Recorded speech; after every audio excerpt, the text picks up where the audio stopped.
ആദിത്യായ ച സോമായ മംഗളായ ബുധായ ച ഗുരുശുക്രശനിഭ്യശ്ച രാഹവേ കേതവേ നമഃ. ആരോഗ്യം പ്രദദാതു നോ ദിവകരോ ചന്ദ്രോ യശോ നിർമ്മലം. ഭൂതിം ഭൂമിസുധഃ സുധാം സുതനയ പ്രജ്ഞാം ഗുരുർഗൗരവം. കാവ്യകോമളവാഗ്വിലാസമതുലം മന്ദോമുദം സർവദാ. രാഹുർബാഹുബലം വിരോധശമനം കേതുഃ കുലസ്യോന്നതിഃ. എല്ലാവർക്കും നമസ്കാരം.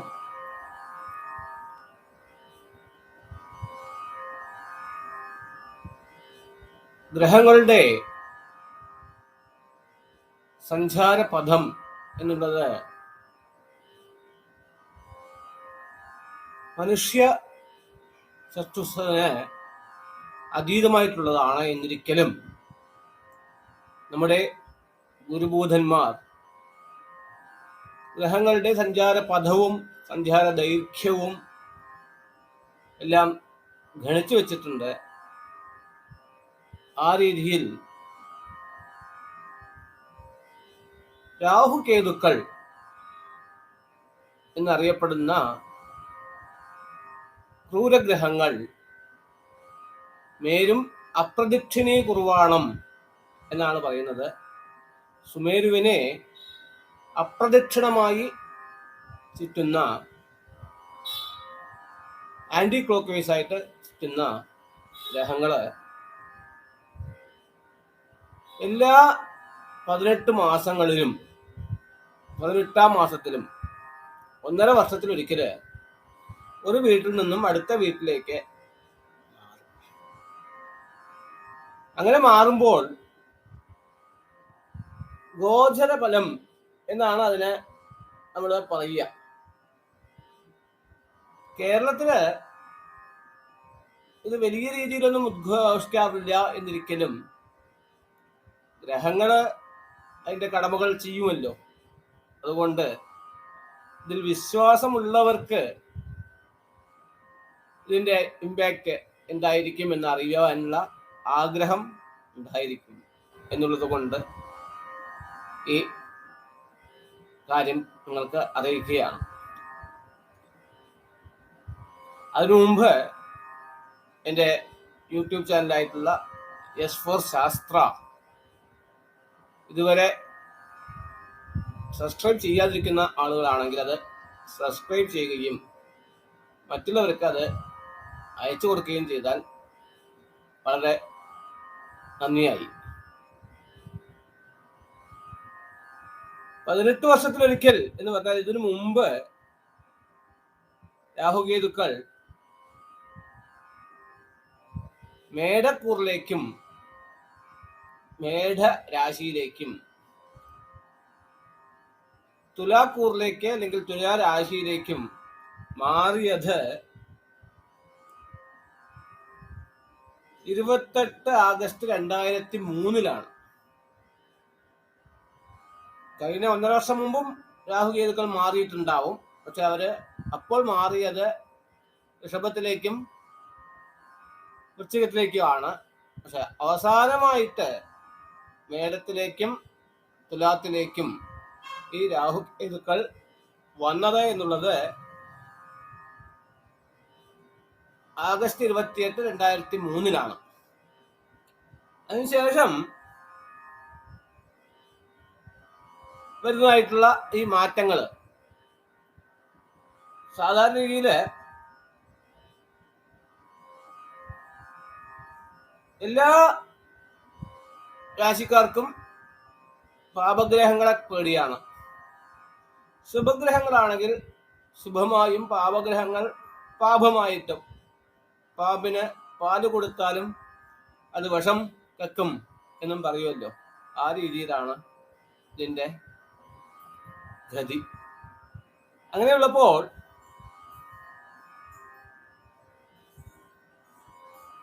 മേഢം, ചിങ്ങം, ധനു എന്ന് പറയുന്നതായിട്ടുള്ള ആദ്യത്തെ മുക്കോണം. ഈ ആദ്യത്തെ മുക്കോണക്കാർക്ക് ദേഹ അരിഷ്ടം, മരണഭയം, മാതൃ സംബന്ധമായിട്ട് അമ്മയ്ക്ക് ശരീര അസ്വാസ്ഥ്യം അല്ലെങ്കിൽ മരണം, അതുപോലെ തന്നെ പുതിയ രീതിയിലുള്ള സ്വഭാവ വൈശിഷ്ട്യങ്ങള്, അതുമൂലമുള്ള കഷ്ടതകള്, സ്ഥലമാറ്റം,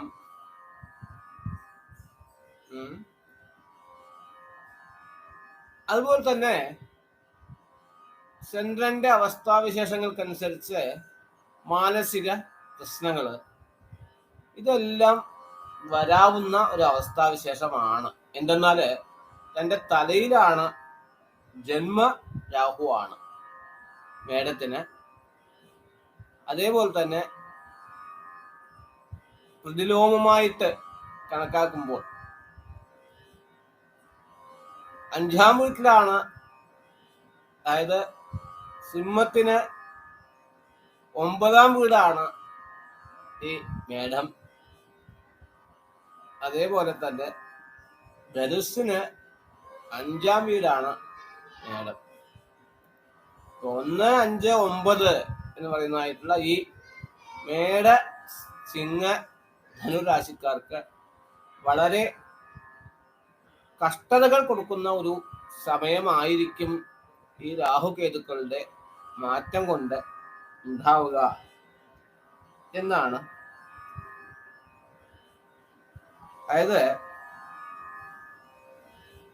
ദേഹനാശമാണ് മേടക്കൂറുകാർക്ക് പ്രധാനമായിട്ട് പറയുന്നത്. ദേഹനാശം എന്നുള്ളത് കൊണ്ട് തന്നെ ദേഹത്തിന് അരിഷ്ടതകൾ ഉണ്ടാവുക, വീഴ്ച ഉണ്ടാവുക, ആക്സിഡന്റ് ഉണ്ടാവുക, അവശതകൾ ഉണ്ടാവുക, ദേഹത്തിന് വേണ്ടി ചെലവാക്കുന്നതായിട്ടുള്ള അവസ്ഥാവിശേഷങ്ങൾ ഉണ്ടാവുക, ദേഹനാശം എന്നാണ്. അപ്പോ ദേഹനാശം വരാതിരിക്കാനായിട്ട് സ്ഥാണും ഭജ ഭവച്ചിതയെ എന്നൊക്കെയാണ് പറയുന്നത്. ശിവനാമ പരായണ നമശിവായ എന്നുള്ളതായിട്ടുള്ള പഞ്ചാക്ഷരി നിത്യം ജപിക്കേണ്ടതാണ് മേടക്കൂറുകാർ. അശ്വതിയും ഭരണിയും കാർത്തികയിലെ 1-ാം പാദവും ചേർന്നിട്ടുള്ള മേടക്കൂറുകാര് ദിവസവും നമശിവായ നമശിവായ നമശിവായ എന്ന് 108 പ്രാവശ്യമെങ്കിലും ജപിക്കണം. കൂടാതെ ലളിതാ സഹസ്രനാമം നിത്യേന ജപിക്കണം. ലളിതാ സഹസ്രനാമത്തിന് എന്താണ് വിശേഷം എന്ന് ചോദിച്ചാൽ, മറ്റുള്ള സഹസ്രനാമങ്ങളിലെല്ലാം ഈ നാമങ്ങൾ റിപ്പീറ്റ് ആവും. ലളിതാ സഹസ്രനാമത്തില് 1000 നാമങ്ങൾ എന്ന് പറഞ്ഞാൽ 1000 നാമങ്ങൾ ഒന്നുകൂടെ റിപ്പീറ്റ് ആവില്ല എന്നുള്ളതാണ്. അതുകൊണ്ട് തന്നെ ലളിതാ സഹസ്രനാമം ബഹു മുഖ്യമാണ്. ലളിതാ സഹസ്രനാമം കലൗ ദേവി വിനായകൗ എന്നൊക്കെയാണ് പറയുക. കലികാലത്ത് ഗണപതിയും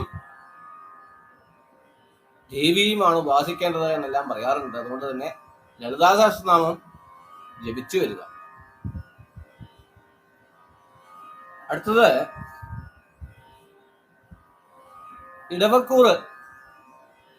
ഇടവക്കൂറ് എന്ന് പറഞ്ഞാൽ ഓട്ടോമാറ്റിക്കായിട്ട് കന്നിക്കൂറ്, മകരക്കൂറ് എന്ന് പറയുന്നതായിട്ടുള്ള അവർക്കും അടുത്ത മുക്കോണ രാശികളാണ്. ഇവർക്ക് മിഥുനക്കാർക്ക് എങ്ങനെയാ വെച്ചാല് ഋഷഭം, കന്നി, മകരം. ഋഷഭക്കാർക്ക് 12-ാം രാശിയാണ് ഈ രാഹുകേതുക്കളുടെ മാറ്റം. അതേപോലെ തന്നെ കന്നിക്കൂറുകാർക്ക് 8-ാം രാശിയാണ്. മകരക്കാർക്ക് 4-ാം രാശിയാണ്. അവർക്ക് സാധാരണ രീതിയിൽ ഉപദ്രവതകള് കൂടുന്ന ഒരു സമയമാണ്. 12ാം രാശി എന്ന് പറഞ്ഞാൽ തന്നെ ചെലവാണ്. ചെലവ് കൂടുക, വരവ് കമ്മിയാവുക എന്നുള്ളതാണ് ബേസ്. 8 എന്നുള്ളത് അരിഷ്ടതയാണ്. അതുകൊണ്ട് തന്നെ എല്ലാവിധത്തിലുള്ള കഷ്ടനഷ്ടങ്ങൾ ഉണ്ടാവുക. 4 എന്നുള്ളത് സുഖക്ഷയമാണ്. സുഖസ്ഥാനമാണ് എന്നുണ്ടെങ്കിലും സുഖസ്ഥാനത്തുള്ള പാപഗ്രഹങ്ങള് സുഖക്ഷയം ഉണ്ടാക്കും എന്നുള്ളതുകൊണ്ട് സുഹൃതക്ഷയമാണ് സുഖക്ഷയം എന്നുള്ളതുകൊണ്ട് ഉദ്ദേശിക്കുന്നത്. അപ്പോ ഇതില് വൃഷഭരാശിക്കാർക്ക് അല്ലെങ്കിൽ ഇടവക്കൂറുകാർക്ക് വ്യയം, ചെലവാണ്. ചെലവ് ചുരുക്കുക എന്നുള്ളത് ഇക്കാലത്ത് സാധ്യമേ അല്ലാത്തതായിട്ടുള്ള ഒന്നാണ്. അവരെ ചെലവ് ചുരുക്കാൻ ശ്രമിക്കണം. കൂടാതെ ധാരാളം ശിവഭജനം, ധാരാളമായിട്ട് ശിവപ്രീതി വരുത്തേണ്ടതാണ്. എന്താ വെച്ചാല് കേരളത്തിനെ സംബന്ധിച്ചിടത്തോളം എല്ലാ ഭൂമിയും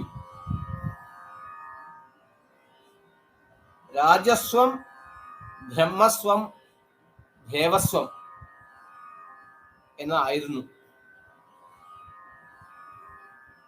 ഈ മൂന്നിലും രാജസ്വം രാജാവായിട്ട് വിട്ടുകൊടുത്ത് അനുഭവിക്കുന്നവർക്ക് അല്ലെങ്കിൽ രാജാവിങ്കിൽ നിന്നും കിട്ടിയ ലാഭം കൊണ്ട് അനുഭവിക്കുന്നവർക്ക് പ്രശ്നങ്ങളൊന്നുമില്ല. പക്ഷേ ബ്രഹ്മസ്വം, അതായത് ബ്രാഹ്മണരുടെ കയ്യിൽ നിന്നും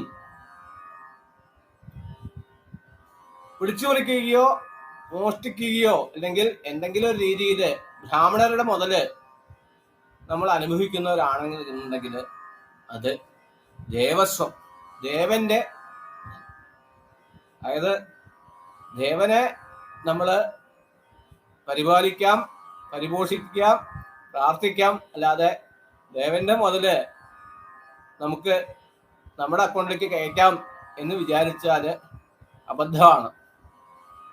നവിഷം വിഷമിത്യാഹു ബ്രഹ്മസ്വം വിഷമുച്യതേ, നവിഷം വിഷമിത്യാഹു ദേവസ്വം വിഷമുച്യതേ, വിഷമേകാദിനം ഹന്തി ബ്രഹ്മസ്വം പുത്രപൗത്രകം. വിഷം കുടിച്ചു കഴിഞ്ഞാല് ആ വിഷം കുടിച്ച ആൾ മാത്രമേ മരിക്കുകയുള്ളൂ. ബ്രഹ്മസ്വം ബ്രാഹ്മണരുടെ, അതായത് വേദമതികളായിട്ടുള്ള ബ്രാഹ്മണരുടെ മുതല് അനുഭവിക്കുകയാണ് എന്നുണ്ടെങ്കിൽ, അല്ലെങ്കിൽ അവരെ പറ്റിച്ച് ജീവിക്കുകയാണ് എന്നുണ്ടെങ്കിൽ തീർച്ചയായും പുത്രപൗത്രകം, കുലം വിളങ്ങില്ല എന്നൊക്കെയാണ് ശാസ്ത്രങ്ങൾ പറയുന്നത്. അപ്പൊ ഈ ഭൂമികള് ആരുടെയൊക്കെ ഭൂമി ആരുടെ കയ്യിലൊക്കെ ആണ് എന്നുള്ളത് എല്ലാവർക്കും അറിയാം. അതിനനുസരിച്ച് ധർമ്മപ്രവൃത്തിയായിട്ട് പ്രവർത്തിച്ചാൽ എല്ലാവർക്കും രക്ഷയുണ്ട്. ഇടവക്കൂറുകാർക്ക് ഈ വർഷം ഈ രാഹുകേതുക്കളെ കൊണ്ട് ധാരാളം വ്യയം, ചെലവ് വരാനുള്ള സാധ്യതകൾ കൂടുതലാണ്. എന്നാലും കേതു 6-ലാണ് എന്നുള്ളത് കൊണ്ട് വലിയ കഷ്ടതകൾ ഉണ്ടാവില്ല, ശത്രുജയമെല്ലാം ഉണ്ടാവും എന്നും പറയാം. ഈ ഇടവക്കൂറ എന്ന് പറയുന്നത് കാർത്തിക മുക്കാല്, രോഹിണി മകീരത്തല. കാർത്തികയിലെ 2, 3, 4, രോഹിണിയിലെ 1, 2, 3, 4, മകീരത്തിലെ 1, 2 പാദമാണ്. ഇവർക്ക് കുറച്ച് ചെലവ് കൂടാനും വരവ് കമ്മിയാവാനുമുള്ള സാധ്യതകൾ കൂടുതലാണ്. അടുത്തത് മിഥുനക്കൂറാണ്. മകീരത്തരയും തിരുവാതിരയും പുനർദത്തി മുക്കാലുമാണ് ഈ മിഥുനക്കൂറ്. മിഥുനക്കൂറുകാർക്ക് ഭാഗ്യമാണ് ഉണ്ടാവുക. എന്താ വെച്ചാൽ 11ാം വീട്ടിലേക്കാണ് രാഹു വരുന്നത്. രാഹു യോഗകാരകനായിട്ടാണ് ഈ മിഥുനക്കൂറുകാർക്ക്, മിഥുനരാശിക്കാർക്ക് അനുഭവിക്കുക. അതുകൊണ്ട് അതിനനുസരിച്ച് തന്നെ ഈ കേതു 5ാം വീട്ടിലാണ് എന്നിരിക്കലും രാഹു പ്രബലനായതുകൊണ്ട് ഈ മാറ്റം അവർക്ക് ഭാഗ്യമായിരിക്കും. ഭാഗ്യം എന്നുള്ളത് വേറൊന്നുമല്ല, ആരോഗ്യം, ആനുണ്യം, അവിപ്രവാസ. ആരോഗ്യം ഉണ്ടാവുക, കടനില്ലാതാവുക, സ്വന്തം നാട്ടിൽ തന്നെ ജീവിക്കാനുള്ള സാഹചര്യം ഉരുവാവുക. പ്രിയാജ ഭാര്യ പ്രിയവാദിനീജ, ഭാര്യ അല്ലെങ്കിൽ ഭാര്യ ഭർത്തൃബന്ധം അനുകൂലമാവുക. അർത്ഥസ്ഥ പുത്ര, കുട്ടികൾ പറഞ്ഞേക്കുക. അർത്ഥകരീജ വിദ്യ, പഠിച്ച പഠിപ്പിനനുസരിച്ചുള്ള ജീവിതം നിലവാരം ഉണ്ടാവുക.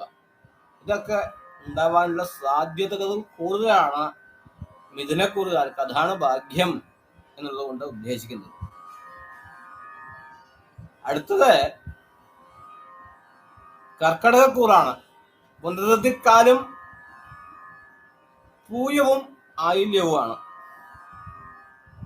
ഈ കടകക്കൂറ് അല്ലെങ്കിൽ കർക്കടകക്കൂറ് എന്നുള്ളവർക്ക്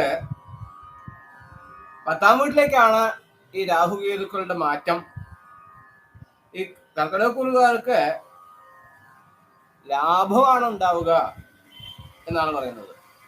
അതായത് കർമ്മസ്ഥാനത്തിലാണ് രാഹു, 10ലാണ് രാഹു. അതുകൊണ്ട് പലവിധമായിട്ടുള്ള ലാഭങ്ങൾ ഉണ്ടാവാനുള്ള സാധ്യതകൾ ഉണ്ട് എന്നാണ് ശാസ്ത്രം. ഈ കടകക്കൂറുകാര് ഈ വെങ്കടേശ്വര സുപ്രഭാതം, ഗുരുവായൂരപ്പ സുപ്രഭാതം എന്നൊക്കെ പറയാറില്ലേ, അതൊക്കെ ദിവസവും കേൾക്കുക, ശ്രവിക്കുക. ഉത്തിഷ്ടോത്തിഷ്ട ഗോവിന്ദ ഉത്തിഷ്ട ഗരുഡധ്വജ ഉത്തിഷ്ട കമലാകാന്ത ത്രൈലോക്യം മംഗളം കുരു. ലോകം മുഴുവൻ ക്ഷേമമായിരിക്കട്ടെ, അതിനുവേണ്ടി ലോകം മുഴുവൻ ക്ഷേമമാക്കി ചെയ്യുവാനായിട്ട് എനിക്ക് മഹാത്മാവായിട്ടുള്ള ശ്രീരാമ എന്ന് പറയുന്നതായിട്ടുള്ള വെങ്കടേശ്വര സുപ്രഭാതം നിത്യം ശ്രവിക്കുക. അങ്ങനെ വന്നു കഴിഞ്ഞാൽ വ്യാപാര ലാഭം ഉണ്ടാവും. എപ്പോഴും വ്യാപാര ലാഭത്തിന് അലമേലു മംഗാസമേത പ്രസന്ന വെങ്കടേശ്വര സ്വാമിയാണ് ഭജിക്കേണ്ടത്. ലാഭേച്ഛയുള്ളവർക്കെല്ലാം ശ്രീ വെങ്കടേശ്വരനെ ഭജിക്കാം, അദ്ദേഹത്തെ ദർശിക്കാം എന്നാണ് ശാസ്ത്രം പറയുന്നത്. അടുത്തത് ചിങ്ങക്കൂറാണ്. ഞാൻ ആദ്യം തന്നെ ചിങ്ങക്കൂറിന്റെ കാര്യങ്ങൾ പറഞ്ഞു കഴിഞ്ഞു. ഈ ചിങ്ങക്കൂറുകാർക്ക് ഹാനിയാണ്, കഷ്ടതകൾ ഉണ്ടാവും, മാനഹാനി, ധനഹാനി, അങ്ങനെ എല്ലാ രീതിയിലുള്ള ഹാനിയാണ് ഈ രാഹുകേതുക്കളുടെ മാറ്റം കൊണ്ട് ഉണ്ടാവാൻ പോകുന്നത്.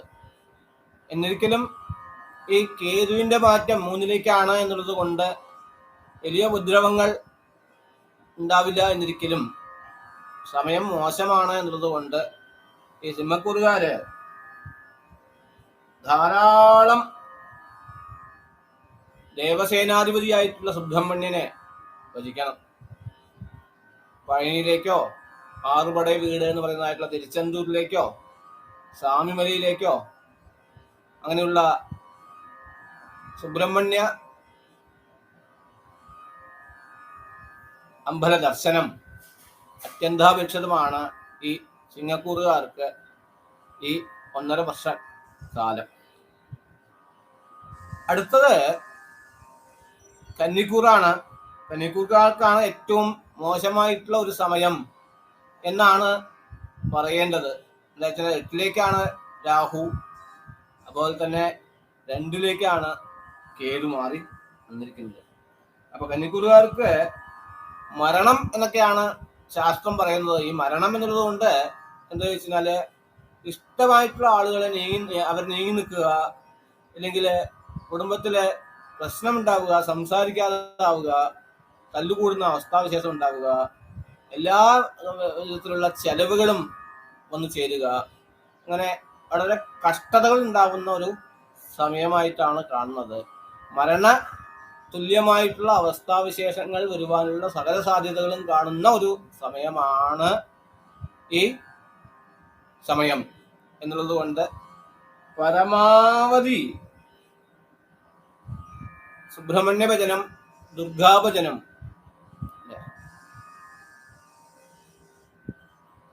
സമയം ഒന്നല്ല എന്നുണ്ടെങ്കിൽ എന്താ ചെയ്യേണ്ടത്? ദേവീപാദം നമുക്ക് തന്നെ ജീവിതത്തില്ലേ, ദേവീപാദം നമിപ്പോർക്ക് വരാ ദുഃഖമൊരിക്കലും വന്നുപെട്ടാൽ തന്നെ അത് ശ്രേയസ്സിനാണെന്ന് കാണണം.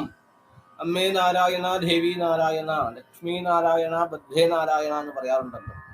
ആ രീതിയിൽ നിറയെ ദുർഗാഭജനം ചെയ്യുക, സുബ്രഹ്മണ്യ ഭജനം ചെയ്യുക. അങ്ങനെ ചെയ്തു വന്നു കഴിഞ്ഞാല് ഈ കർക്കടക കന്നിക്കൂറുകാർക്ക്, കന്നിക്കൂറ് എന്ന് പറഞ്ഞു കഴിഞ്ഞാല് ഉത്രത്തിലെ മുക്കാലും അത്തവും ചിത്തിര അരയുമാണ്. ഈ കന്നിക്കൂറുകാർക്ക് വലിയ വിഷമങ്ങളില്ലാതെ തീരും എന്ന് പറയാം. എന്നിരിക്കലും ഈ കന്നിക്കൂറുകാർക്ക് എട്ടിലാണ് എന്നതുകൊണ്ട്, അരിഷ്ടസ്ഥാനത്തിലാണ് രാഹുകേതുക്കളുള്ളത് കൊണ്ട് ഈ ഫോറിൻ കൺട്രീസിലൊക്കെയുള്ള ബന്ധുക്കൾക്കൊക്കെ കഷ്ടതകൾ വരാനുള്ള സാധ്യതയുണ്ട്. അതുകൊണ്ടുള്ള ധനാഗമങ്ങളെല്ലാം കുറയാനുള്ള സാധ്യതകളുണ്ട്. അതുകൊണ്ട് ഈ ദുർഗാഭജനവും സുബ്രഹ്മണ്യ ഭജനവും കൂടെ ശിവഭജനവും ചേർന്ന് ചെയ്യുക. തുലാക്കൂറാണ്. തുലാക്കൂർക്ക് ചിത്തിരാരിയും ചോതിയും വിരാഗത്തെ മുക്കാലുമാണ് ഈ തുലാക്കൂറ്. ഈ തുലാക്കൂറുകാർക്ക് തലയിലാണ് കേതു നിൽക്കുന്നത്. രാഹുകേതുക്കൾ തലയിൽ കയറി നിൽക്കുക എന്ന് പറഞ്ഞു കഴിഞ്ഞാല് പാമ്പിനെ കൊണ്ട് നടക്കുന്ന പോലെയാണ്. എപ്പോഴാ ഉപദ്രവം ചെയ്യുക എന്ന് പറയാൻ പറ്റില്ല. അത്താഴം മുടക്കാൻ നീർക്കോലി മതി എന്ന് പറയുമല്ലോ. അപ്പൊ നീർക്കോലി കൂടെ അത്താഴം മുടക്കും. ആ ലെവലിലുള്ള കഷ്ടതകൾ ഉണ്ടാവാനുള്ള സാധ്യതകൾ കൂടുതലായിട്ട് കാണുന്നുണ്ട്. അപ്പോൾ നാശം എന്നൊക്കെയാണ് ശാസ്ത്രങ്ങൾ പറയുന്നത്. നാശം എന്നുള്ളത് കൊണ്ട് ഇഷ്ട പുത്രാദി നാശം, ധനമിത്രാദി നാശം, അതുപോലെ തന്നെ പഠിക്കുന്നവർക്ക് പഠിപ്പിന്റെ അത് കംപ്ലീറ്റ് ആവാൻ സാധിക്കാതെ വരിക, കല്യാണ കാര്യങ്ങൾ തടസ്സമായി നിൽക്കുക, അങ്ങനെ പല വിധത്തിലുള്ള നാശങ്ങൾക്കുള്ള സാധ്യതകൾ ഉള്ള ഒരു രാഹുകേതുക്കളുടെ മാറ്റമാണ് തുലാക്കൂറുകാർക്ക്. തുലാക്കൂറുകാർ സാധാരണ രീതിയിൽ നടക്കുന്ന പോലെയൊക്കെ നടക്കട്ടെ, ഒക്കെ ദൈവം വിട്ട പോലെ എന്നൊക്കെ പറഞ്ഞ് നടക്കാറുണ്ട്. എന്നാലും അകത്ത ഒരു ധൈര്യക്കുറവ് ഉണ്ടാകാവുന്ന ഒരു സമയമാണ്. ഈ തുലാക്കൂറുകാര് തീർച്ചയായിട്ടും ദുർഗാഭജനം ചെയ്യണം.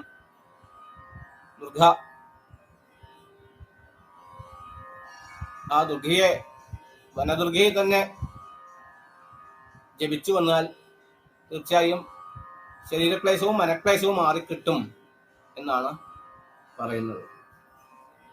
അടുത്തത് വൃശ്ചികക്കൂറാണ്. വൃശ്ചികക്കൂറുകാർക്ക് ഇത്ര ദിവസം തലയിലായിരുന്നു. തലയിൽ നിന്നും 12ലേക്ക് മാറിയിരിക്കുകയാണ് കേതു. അതുപോലെ തന്നെ 6ലേക്ക് മാറിയിരിക്കുകയാണ് രാഹു. വൃശ്ചികക്കൂറുകാർക്ക് പൊതുവെ ഒരു നല്ല സമയമാണ് എന്ന് പറയാം. ഈ വൃശ്ചികക്കൂറുകാർക്ക് സർവസുഖങ്ങളും ലഭിക്കാവുന്ന ഒരു സമയം കൂടെയാണ് ഈ രാഹുകേതുക്കളുടെ മാറ്റം. ഈ വൃശ്ചികക്കൂറ് എന്ന് പറയുന്നത് വിശാഖത്തിക്കാലും അനിഴവും കേട്ടയും തൃക്കേട്ടയും ചേർന്നതാണ്. ഈ കൂറുകാർക്ക് വളരെ സൗഖ്യമായിട്ടുള്ള ഒരു സമയമാണ്. അപ്പൊ സൗഖ്യമായിട്ടുള്ള സമയത്ത് വളരെ നല്ല കാര്യങ്ങളൊക്കെ ചെയ്യാം. അപ്പൊ എന്താ ചെയ്യേണ്ടത്? നല്ല കാര്യം എന്ന് പറഞ്ഞാൽ എന്താണ്? രുദ്രാഭിഷേകം. ശിവന് ധാരധാരയായിട്ട് രുദ്രം കൊണ്ട് അഭിഷേകിപ്പിക്കുക. 11 ദ്രവ്യങ്ങളെ കൊണ്ട് അഭിഷേകം ചെയ്യിക്കുക. ശിവന്റെ തല തണുപ്പിക്കുക. അപ്പൊ ശിവന്റെ തല തണുപ്പിച്ചു കഴിഞ്ഞാല് മഴ വേണ്ട പോലെ പെയ്യും, വെയിൽ വേണ്ട പോലെ അടിക്കും, കാറ്റ് വേണ്ട പോലെ പ്രവർത്തിക്കും. അപ്പൊ ശിവന്റെ തല തണുക്കാനായിട്ട് ധാരാളം യത്നിക്കുക. നിറയെ വേദബ്രാഹ്മണനെ വിളിപ്പിച്ച് മഹാരുദ്രം, രുദ്ര ഏകാദശിനി, മഹാരുദ്രം, അതിരുദ്രം, ഇതുപോലുള്ള പ്രവൃത്തികളൊക്കെ ചെയ്യുക. അല്ലെങ്കിൽ അതിന് ദാനധർമാദികൾ ചെയ്യുക, അല്ലെങ്കിൽ അതിന് ഭാഗവാക്കാവുക. അങ്ങനെ ചെയ്തു വന്നു കഴിഞ്ഞാല് വൃശ്ചികരാശിക്കാർക്ക് പരമസുഖമപ്രദമായിട്ടുള്ളൊരു സമയമാണ്. ധനുരാശിക്കാര് അല്ലെങ്കിൽ ധനുക്കൂറ് എന്ന് പറയുന്നതായിട്ടുള്ള മൂലം, പൂരാടം, ഉത്രാടത്തിക്കാല് എന്ന് പറയുന്നതായിട്ടുള്ള ധനുക്കൂറുകാർക്ക് സമയം മോശമായിട്ടുള്ള ഒരു ഇതാണ്. മാനഹാനിയും മരണവും ദുഃഖവും എല്ലാം വരുന്നതായിട്ടുള്ള ഒരു സമയമാണ് ഈ രാഹുകേതുക്കളുടെ മാറ്റങ്ങൾ കൊണ്ട്. എന്നാലും കേതു 11-ലാണ്, പ്രതിലോമമായി അനുലോമമായിട്ട് എണ്ണുമ്പോൾ 11-ലാണ് എന്നതുകൊണ്ട് ചെറിയ ലാഭാദികൾ ഉണ്ട്.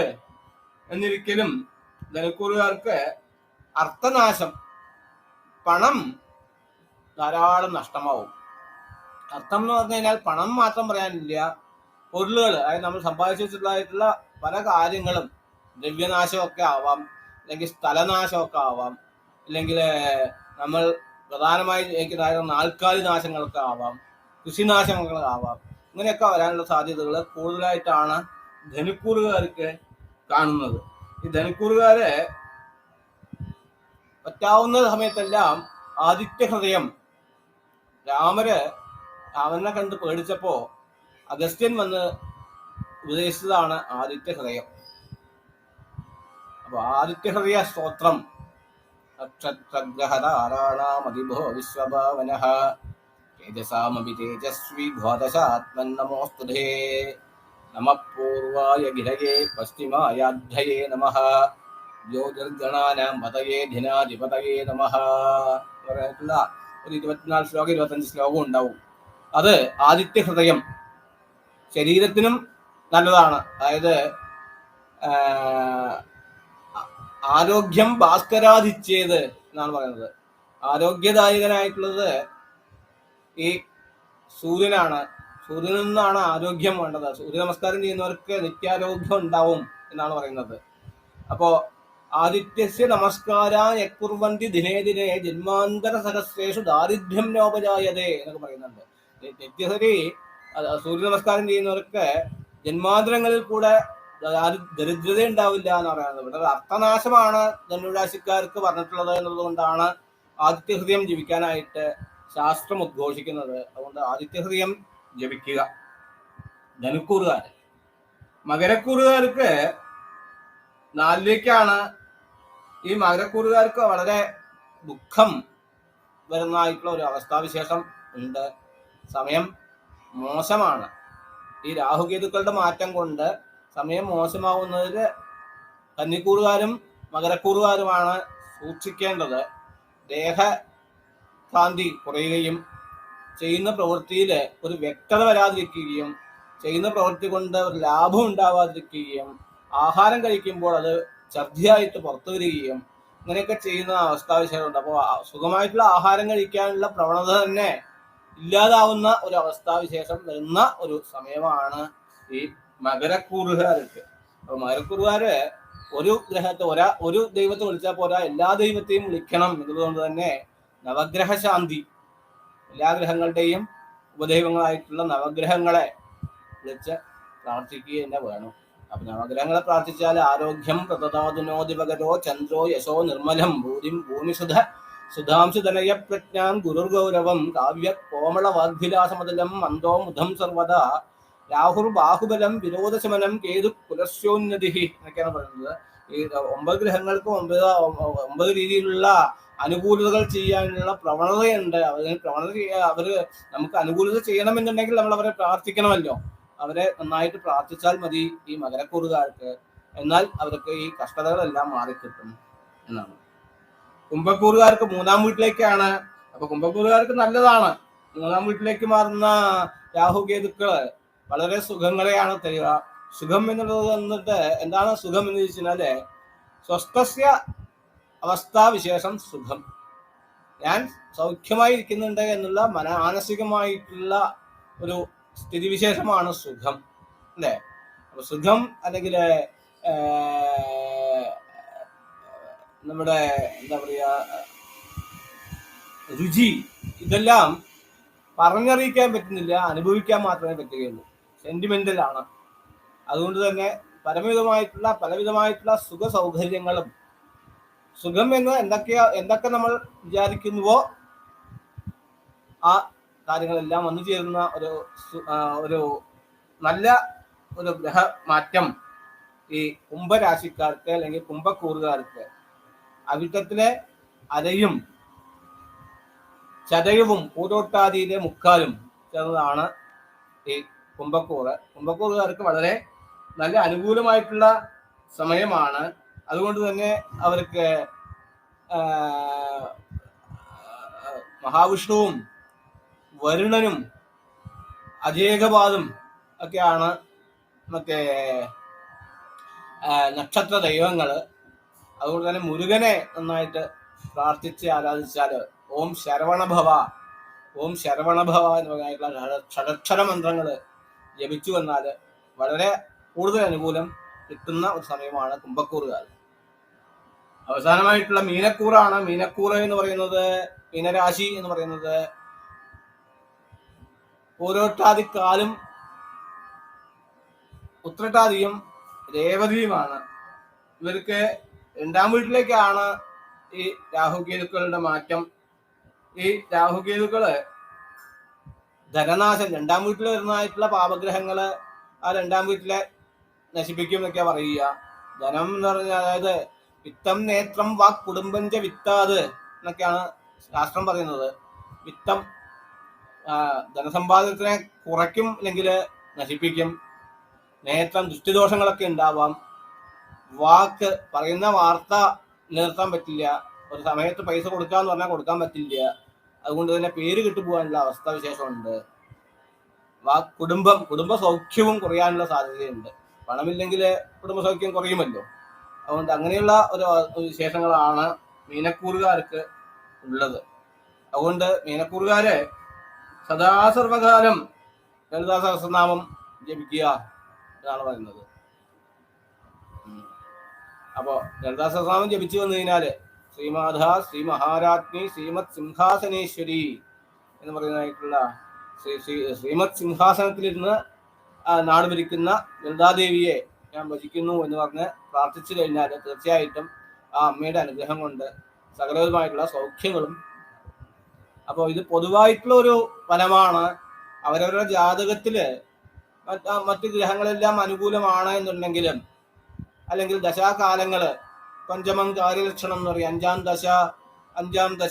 അഞ്ചാം അധിപതിയുടെ ദശ, ഇങ്ങനെയുള്ള സമയങ്ങളിലൊക്കെ നന്നായിരിക്കും. അതുപോലെ തന്നെ മറ്റ് ഗ്രഹങ്ങളെല്ലാം 11ാം വീട്ടിലിരിക്കുന്ന ഒരു അവസ്ഥാവിശേഷങ്ങളുള്ള ജാതകങ്ങൾ ഉണ്ടാവും. 11ാം വീട്ടിലിരിക്കുന്ന ഗ്രഹങ്ങള്, നല്ല ഗ്രഹങ്ങള്, രാഹുകേതുക്കളൊക്കെ 11ാം വീട്ടിലാണ് എന്നുണ്ടെങ്കിൽ തീർച്ചയായും നല്ലതേ ചെയ്യുള്ളൂ. അതുകൊണ്ട് ദോഷമായിട്ട് ആർക്കെങ്കിലും പ്രവചനം തോന്നുകയാണെന്നുണ്ടെങ്കിൽ അവരവരുടെ ജാതകം നല്ല ഒരു നിങ്ങളുടെ ദൈവത്തിനുമായിട്ട് ഒന്ന് കൺസൾട്ട് ചെയ്തിട്ട് ആ സമയത്തിന് വേണ്ടതായിട്ടുള്ള പരിഹാരങ്ങളും അതുപോലത്തെയുള്ള വഴിപാടുകളൊക്കെ ചെയ്തു വന്നാൽ നല്ലതാണ്.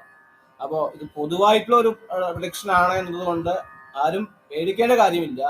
എന്നാലും പാമ്പാണല്ലോ, പാമ്പെ കണ്ടാൽ പടയും നടുങ്ങും എന്നൊക്കെയാണ് പറയാറ്. അപ്പോൾ പട നടുങ്ങുന്ന പാമ്പാണ് ഈ രാഹുകേതുക്കൾ. അതുകൊണ്ട് രാഹുകേതുക്കളെ നന്നായിട്ട് പ്രാർത്ഥിച്ച് ആരാധിക്കുക. സർപ്പാരാധിൽ അവശ്യമേവ കരണം സമ്പത്തി പുത്രാപ്തയെ എന്നൊക്കെയാണ് പറയുന്നത്. സർപ്പാരാധനം ചെയ്യുന്നത് സമ്പത്തി, ഐശ്വര്യത്തിനും പുത്രപ്രാപ്തിക്കും നല്ലതാണെന്ന് പറയുന്നത്. അതുകൊണ്ട് തന്നെ രാഹുകേതുക്കളെ നന്നായിട്ട് പ്രാർത്ഥിക്കുക. അവരവരുടെ ഇഷ്ട ദൈവങ്ങളെ നന്നായി പ്രാർത്ഥിക്കുക, കുലദൈവങ്ങളെ നന്നായി പ്രാർത്ഥിക്കുക.